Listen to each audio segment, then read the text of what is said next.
Hi, I'm Bob Herbert. Welcome to OpEd.tv. Are we witnessing political deja vu? Hillary Clinton was once considered by many to be the inevitable Democratic presidential candidate in 2008, until she faced a fierce challenge from Senator Barack Obama. Now she's facing a similarly fierce challenge from Vermont Senator Bernie Sanders. We'll talk about this and a lot more with my guest, Joy-Ann Reid, a national correspondent for MSNBC, and the author of a fascinating new book, Fracture: Barack Obama, the Clintons, and the Racial Divide. Joy, welcome. Thanks, Bob. Great to be here. Great book. Congratulations. Thank you. So the book carried me back to those, those days in 2007 and 2008. So we're now approaching the Iowa caucuses and the New Hampshire primary.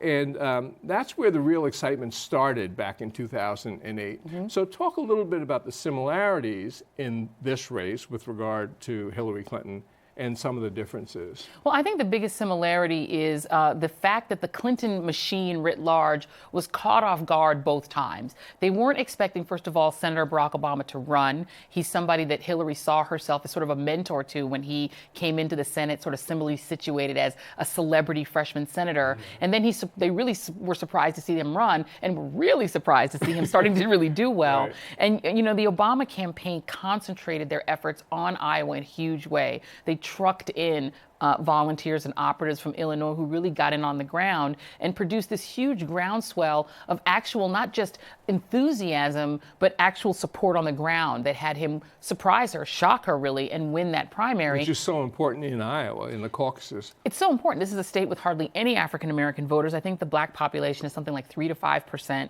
And no one expected a black freshman right. senator to do that well there. And when Barack Obama won Iowa, it produced the momentum that allowed African-American voters in the fourth state down the line, South Carolina, to see him as possible and plausible. And that is really what delivered for him in terms of being able to win that big state and go on and beat Hillary Clinton. I think the Sanders situation is similar in the sense that there's a groundswell of support, this time from the formerly maligned McGovern wing of the Democratic right. Party, which has come roaring all back. All the way back to 1972. Absolutely. And the liberal wing was really set aside by the Clintons. It's sort of like almost the anti-Clinton revenge coming back. And I think they were galvanized because of disappointment that the Obama administration didn't go after Wall Street. Right. And that first manifested with Occupy and then with Elizabeth Warren. And Sanders is capturing that. I think the difference is, and this is an important difference, Barack Obama winning Iowa fundamentally transformed the race from the point of view of black voters right. needing that threshold to be met for them to fully support Barack Obama. I don't think that Bernie Sanders, a white liberal from Vermont, winning Iowa, or even Iowa and New Hampshire, would produce a similar kind of shock. It wouldn't be shocking at all, in fact, and I don't think it would fundamentally change people's perceptions of the race, other than pundits. Right, and that's a really interesting point about the African-American vote back in 2007 and 2008. A lot of people, I think, forget that Barack Obama did not have any kind of lock on the black vote right. In the beginning of that campaign. And in fact, there were big splits, even after he started to do well, mm-hmm. Among black office holders and commentators. Can you talk about that a little bit? Yeah, quite the opposite. I was in radio at the time, and we were working with Radio 1, so it was a predominantly black audience. And I can remember doing on-air polls in late 2007 where it was 2-1, sometimes 3-1 in favor of Hillary Clinton. The Clintons were the known quantity. Bill right. Clinton was still very popular with African Americans before the stuff that he said in New Hampshire that turned people off in New Hampshire and South Carolina. But people understood that the Clintons were winners. And what African Americans are primarily concerned about in elections is winning and having a Democrat in the right. White House. That's what's important, not the dream of having a first black president. Because we've seen many people, African Americans, run for president and not do well with black voters, because black voters weren't about that. They were about winning. Right. So Barack Obama had to meet the test of winning in a predominantly white state to reverse what was a 2-to-1 advantage. Hillary Clinton went into the Iowa caucus period with something like 60 to 65% of the African American vote in her favor. It started to slide in December when Oprah Winfrey came out for Obama and some things happened. Right. But she had a commanding lead among African Americans in 2007. Barack Obama broke that by winning Iowa. And then he lost in New Hampshire, which he actually, after Iowa, he was expected to win. Yeah. But then he lost New Hampshire. But then they did go down to South Carolina, and then that is where it was really tumultuous. Talk about that South Carolina. Indeed. And, you know, Obama, people that I talked to that worked on that side of the campaign said they were very clear, and they made it very clear to themselves that if they didn't win South Carolina, it was essentially over. That if Hillary Clinton was allowed that 1-2 punch, because remember, in between that, there was also Nevada. Nevada actually was third and is third, and Hillary Clinton also won that. But what Barack Obama was able to do stylistically in New Hampshire was ironically the same thing Bill Clinton did in 1992, winning by losing. So when Bill Clinton loses New Hampshire in 92, he just declared himself the winner. He said, I'm the comeback kid. Right, I won even when I lost. Barack Obama, the night that he conceded to Hillary Clinton, after she had gained so much critical momentum, gives that speech, slightly rewritten, that yes, we can speech, that instead of delivering defeat to his supporters, to young voters and to African Americans, said, we can take this defeat and turn it into victory anyway. Yes, we can. It's the most powerful speech, in my estimation, that he's ever given. It's the most memorable speech he's given. You can quote it. It was the dream written in the founding documents of a nation. It has the most memorable lines. It became memed. It was the first speech to become a YouTube meme. It was actually turned into a song by will.i.am. It actually became a viral pop cultural moment that actually turned that defeat into victory. I think once he gave that speech, Barack Obama was going to win anyway. He carried that momentum into South Carolina. The Clintons made additional mistakes so that even though they won in New Hampshire, they lost African Americans, fundamentally lost them with the things they said on the way to victory in New Hampshire. Which I want you to talk about, because by the time they got down to South Carolina, Bill Clinton, who was supposed to be such an asset to Hillary Clinton's campaign, was really just the opposite. Yeah. What happened there? I think, first of all, we in the sort of pundit class tend to ascribe certain traits to politicians that we never walk away from. And the idea that Bill Clinton is an unfailing political genius is something that most people in this business believe. He is actually very good at politics. But what people forgot is that the Clintons never in their career had run essentially against African Americans. Right. This was a first for him as governor of Arkansas. He had strong black support. He was very close to one of the members of the Little Rock Nine who used to make appearances with him. He was endorsed by civil rights leaders. They were from that Carter wing of the party, which they call the MLK wing of the party. Mm-hmm. They had the civil rights establishment. They had John Lewis. So they were not accustomed to suddenly running against black people.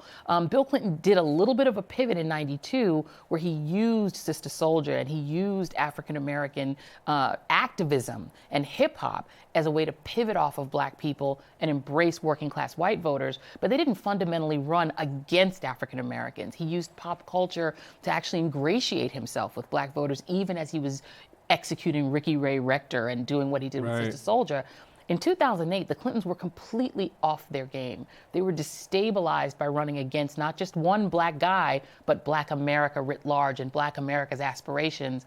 They had to completely reconfigure their whole game plan and try to run toward white voters. Mm-hmm. It was something they weren't used to doing. So they started making these clumsy arguments about King and JFK and LBJ, and it just all fell apart. Yeah, it backfired on them. And they weren't used to losing, by the way. They were losing and they didn't know what to do. Right. So Barack Obama, as we all know, went on and against all odds, at least in the beginning, won the White House. Now, there was all this talk about the whole racial climate in the United States had been transformed. We were in some kind of post-racial period, you know. You have a chapter in your book that you title Backlash, which sort of gives the lie to all of that. What happened? So I have this idea that I put forward in the book that's called The Rules.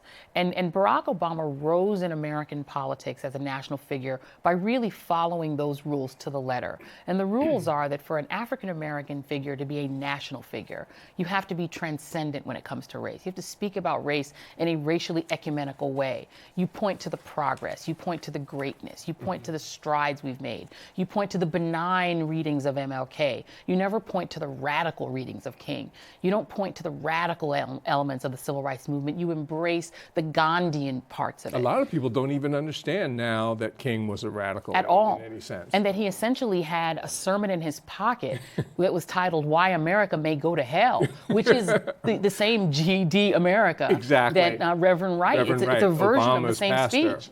Absolutely. King was incredibly radical, and his latter years was anti-war and increasingly angry. He was associating himself more with Malcolm X and with Muhammad Ali. But people don't know that King. They know the greeting card King. And if you want to be a black figure of renown, you must also be the greeting card version of yourself. And Barack Obama was the perfect greeting card black candidate in 2004. There is no red America, no blue America, no black America, no white America. He was that ecumenical figure. Right. When he actually starts running for president, the forces opposed to him were not going to let him be that and not let him unite the country and get that much support from the other side. So he was really demonized in some ways along racial lines. It was never realistic that an African American could become president and not have those fights and those fault lines about race come up, because he's still a black man. Right. And so when his friend Henry Louis Gates gets arrested in his own home, he reacts as a friend and as a man, not as an ecumenical person talking past race, and he gets in trouble. His poll numbers with white voters plunged immediately when he spoke about Trayvon Martin in even the most benign way possible, just saying that a black child would look like his son, which is self-evident. His poll numbers plunged because he was viewed by white Americans as accusing them. And that accusatory language hurt him with white Americans. Let's talk about that a little bit. So Skip Gates gets arrested. He's actually breaking into his own home because he forgot his keys or whatever. But it became obvious almost immediately that this is where he lived. There should have been no problem there at all, which is essentially what Barack Obama said. He wasn't even coming down too hard on anyone, but he said the police acted stupidly arresting someone after it was obvious that it was their own home. And then talk about the backlash to that moment. It was incredible because Barack Obama came into office with no intention of litigating the issue of race. That was not his plan. He was trying to save the economy. Far from it, right? He wanted to talk about saving the auto industry and saving the economy and getting the stimulus passed. He sort of walked into it, and actually Eric Holder walked into it first when he made the comments about a nation of cowards. The White House pulled him back from that. They did not want that kind of language out there. Holder said that we were often cowardly in dealing with the race issue in this country. Exactly, and he was essentially saying we're afraid to touch it. We just won't talk about race. We only want the greeting card version of our own history. We want to be Captain America in our story. We don't want to be the villain, right? And so Barack Obama makes this statement that, to your point, is rather benign to an African American ear, but to a lot of white Americans, he was stepping into this cauldron of accusing police who in white households are considered to be heroic, are very much supported, have 78 or something % plus support, but in African American households are often seen as oppressive, seen as treating people with disrespect, if not brutality. So he walks right into this fault line where black and white Americans fundamentally disagree, and he's seen as throwing race on the table, throwing it down like a gauntlet. His poll numbers go this way. African Americans say, great, we're finally hearing our issues spoken to from the pulpit of the presidency. We love this. This is what we want. It's affirming. And white Americans, by and large, at least a majority, said, no. This is not what we elected this black president to do. And it's been that way ever since. Now, you mentioned the difficult situation that he faced. Difficult is an understatement. That he faced coming into the White House. The economy was essentially in free fall. They were worried about actually going into a depression. The auto industry was going to go by the boards. We weren't going to have one in the U.S. Anymore. So this is what he's got to fight against, which would have been tough for anyone coming in. The Republicans decide we're not going to cooperate, even though the country is going like nuts, going to hell, they're not going to cooperate. And yet he managed to work the country through that period. So can you talk a little bit about how difficult it was and how he managed, to a great extent, actually, to succeed? Yeah, it's really remarkable. A lot of people forget that John Boehner, who would go on to be Speaker of the House, stood in the well of the House of Representatives and wept for the TARP program. Wept, real living eye water, as they say in the West Indies, begging his colleagues to beg to bail out the banks. People forget that. Republicans were on the side of the bailout. When Barack Obama comes in and just seeks to extend the exact same bailout, suddenly that same Republican coalition that was for TARP says no. Right. They come in and they attempt to do a $1 trillion stimulus program, which is 1/3 tax cuts, which economists would say were unnecessary, that you really need to throw the full weight of federal spending at an economy where consumer spending had dropped out. And supposedly exactly what the Republicans wanted to do, but when Barack Obama comes in, he could only get 2 Republicans, the 2 senators from Maine, to vote for it. Right. So Democrats come in with 58 votes because they still had to litigate the seat that was held. It's now held by Al Franken. That went to court and didn't get resolved until July. You still had Barack Obama's seat and Joe Biden's seat still yet to resolve. So they have 58 votes and they have a continual filibuster, a filibuster of every piece of legislation that came across the floor, a record since Democrats used the filibuster to stop civil rights legislation in 1964. This is now the longest record of filibusters. But what they managed to do was to use some of the same legislative Senate tricks that were used to pass the Bush tax cuts to get through some of this legislation. They got 2 votes and they got the stimulus through. It's remarkable. We went from 750,000 jobs a month being lost being lost. Unemployment that was well above 10%. For African Americans, it was almost at 15, 16, 17, 18, 16%. Depression level, jobless levels, Absolutely catastrophic. We were near a depression. But they managed to pass that stimulus bill, inject that money into the economy. Even red states who said they hated the stimulus took the money. Charlie Crist in Florida ended up paying for the fact that he was the only governor besides Schwarzenegger to openly admit he was taking the money. And he paid for that with his career. But all the governors took the money. They needed it. So we wound up with an economy that was stabilized, with an auto industry that was fixed, with a banking industry that was fine and also was able to stabilize itself and pay back the TARP money. We wound up with incredible gains. Healthcare right now is nearing 20 million people served by the Affordable Care Act, which was passed with no Republicans, 0. So the president has had to operate in a system where only Democrats will vote for the legislation he favors, and where even if he proposes Republican ideas, Republicans won't vote for them. And that was a decision that was taken by the leaders of the Republican Party on Inauguration Night when they met, including Paul Ryan, and decided that that is the way they were going to govern. This has been the dynamic for 7 years. So when you talk about this sort of grotesque opposition and obstructionism from the Republicans, as you point out, for 7 years now, talk about the ways in which it's obvious that so much of this is just race-based. It's not about politics or ideology.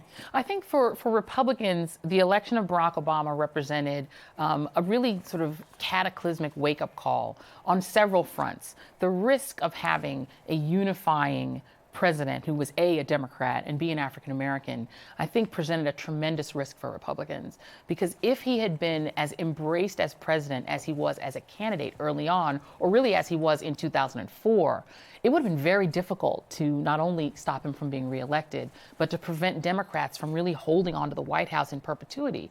Because the country on race is becoming much more non-white. And so when you have Barack Obama with a 24% or 26% non-white population able to win outright, which no Democrat had done since Jimmy Carter, win an outright majority, I think Republicans just made a decision. They made a call. And they chose to embrace the forces within the party that had many different reasons for opposing Barack Obama. Number one, he's a Democrat. Any Democrat's going to get almost cataclysmic opposition from the other side. Think about Bill Clinton, who's accused of being a murderer, They impeached him. And was impeached for a sexual affair. But I think you cannot escape the fact that there was a racial component to part of the base that opposes Barack Obama. The Republican Party absorbed what used to be the Dixiecrat part of the Democratic Party. The white Southern part of the party, the rejectionist part of the party, is now in the Republican coalition. They can't ignore it. The Tea Party was rife with it. It was infused with ugly racial stereotypes. The idea that the president is not really a Christian. 40% of Republicans believe that. The idea that he's a secret Muslim. The birther theory was embraced by a really staggering percentage of Republicans. So there is a racial component. There's a political component. It's all mixed. And then we see this, the Republican primary that's going on now. In many ways, they become so offensive. Chris Christie in the Republican debate talking about Obama, saying, we're going to kick your rear end out of the White House. And this is almost a personal question. What was your reaction when you saw Christie say that? I think in general, Chris Christie is attempting to use unpleasantness as a vehicle to the White House. Just being an unpleasant man is his strategy. But that particular comment, I think, was of a piece with what you've seen from some, frankly, Southern politicians who've referred to the president as a boy, right, who referred to the president as essentially a child. Ted Cruz has used similar language, calling him a child. And that kind of infantilization of black men has a long, ugly history in American life and in American culture. And I think Chris Christie is a smart man. He knows what he's saying. He's not accidentally speaking. He's trying desperately to win a Republican Party where the base's prime directive is to stop immigration. And not immigration from Europe, immigration from Mexico, and to stop where the browning of America is producing anxiety. And I think that not just Chris Christie, but Marco Rubio and these other establishment candidates are unwilling to say no to that. They're unwilling to push back. Jeb Bush has been a little bit more manful about it. But in general, the desperation to win, I think, is pushing a lot of these candidates to really go too far. First of all, in the disrespect to the President of the United States, and second of all, to playing on racial tropes, racialized tropes they think will help them win. It's unfortunate. It's sad. So this is what you have going on one side. On the other side, you have African Americans who are just so proud of the fact that Obama is there, the way he and the family have conducted themselves over these 7 years. He has almost 100% support in the African American community. Nevertheless, there are those voices who are saying that he didn't do enough for blacks during his presidency. They point out that child poverty, especially among African Americans, is very high. You have this assault on the other side, an assault on voting rights. The Voting Rights Act has been eviscerated. Just a number of issues. What's your take? Could he have done more for African Americans? Should he have done more? Or do you buy the argument that a lot of the programs that he was able to muscle through actually disproportionately helped African Americans? Yeah, I think it's both. I think that, yes, the Affordable Care Act, if you look at the numbers and the metrics, unquestionably disproportionately helped African Americans because African Americans are disproportionately uninsured. But I think there were ways in which the president was far too cautious in terms of outright addressing the huge yawning disparities that race play into the economic disparities between black and white households. I think the president bought into this sort of common democratic idea that you do the rising tide because you have to sell these policies to white America, quite frankly. Lyndon Johnson was very careful to make sure the war on poverty was always marketed just as much at Appalachia as it was at Detroit, because he understood that you had to make, the white rural poor understand that it was for them too, in order to sell something that was for also black urban poor. I think Barack Obama was so cautious that they avoided anything that had the black label on it, anything. And so at the same time that he was very cautious in his speech about things like policing and police violence, that combination, I think, did produce too little result. I think he has the rhetorical gifts to make that case. He has the capacity as a politician. I think that he was concerned about locking himself in an ethnic box. He's less concerned about that now. In the last 18 months, I think he's become a different guy. Incredibly, we're coming to the end of a second Obama term. I mean, it really seems to me, at least, that time went by really incredibly fast. But in our final moment or so, how well do you think he did? He'll always be remembered as the first African-American president, but beyond that, how will the historians remember the Barack Obama administration? So I see Barack Obama as the overachiever president, a true overachiever. And if you just look at the metrics, 1-2 terms, that puts him in good stead in history because not that many presidents out of the 44 have done so. The Affordable Care Act, which was a 100-year project of the Democratic Party going back to the New Deal when they couldn't get it in because of Southern opposition, Democratic opposition, and opposition from the American Medical Association, the doctors. If you look at saving the economy, doing the Affordable Care Act, the opening to Iran, the opening to Cuba. This nuclear deal with Iran is truly historic, and if it sticks, will be a part of his legacy. The climate change deal, saving the auto industry, and the huge advances on gay rights, which are monumental civil rights achievements. I think this president is going to confound and annoy his critics by being in very good standing in history. Joy Reid, thanks so much. Thank really you. Appreciate it. Thanks, Bob. We'll be back in a moment with a final word.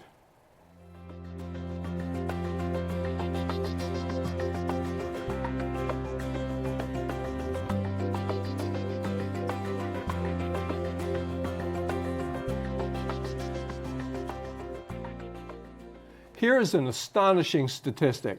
The 62 richest people in the world have as much wealth as the entire bottom half of the world's population, 3.6 billion people. There are many ways to analyze that startling information from the Oxfam International Relief Organization.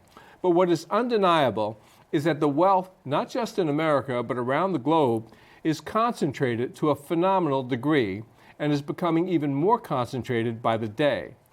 The wealth of those 62 multi-billionaires has increased by 44% over the last 5 years to $1.75 trillion. That's an awful lot of money in the hands of just 62 people. Much of the bottom half of the world's population has no wealth at all, and the small amounts of wealth that do exist in that portion of the population have been declining. According to Oxfam, the average income of the poorest 10% of the people on this planet has risen by less than 1 penny a day over the past 25 years.